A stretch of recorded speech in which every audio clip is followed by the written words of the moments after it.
পৃথিবীর প্রত্যেকটা মেয়েই চায় শ্বশুরবাড়ি যেয়ে সুন্দর মতো সংসার করতে।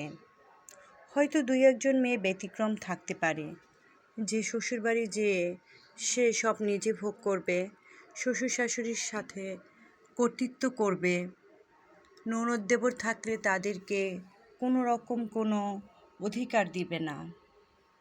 হয়তো এর সংখ্যা খুব নগণ্য, কিন্তু বেশিরভাগ মেয়েই চায় শ্বশুরবাড়িতে ভালো বউ হতে। কিন্তু দুঃখের বিষয়, সব মেয়েরা তা পারে না।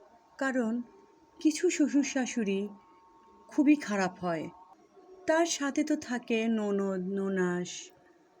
আমার বেলা তো আরও খারাপ অবস্থা, শুধু ননদ ননাস না, ননদের জামাই, ননাসের জামাই, তাদের ছেলে মেয়ে সবাই খুব নির্যাতন করেছে। তাই বিয়ের পর ভালো বউ হওয়ার শখটা আমার একেবারে মিটে গেছে। বিশ্বাস করেন, এখন আর ভালো বউ হতে ইচ্ছে করে না।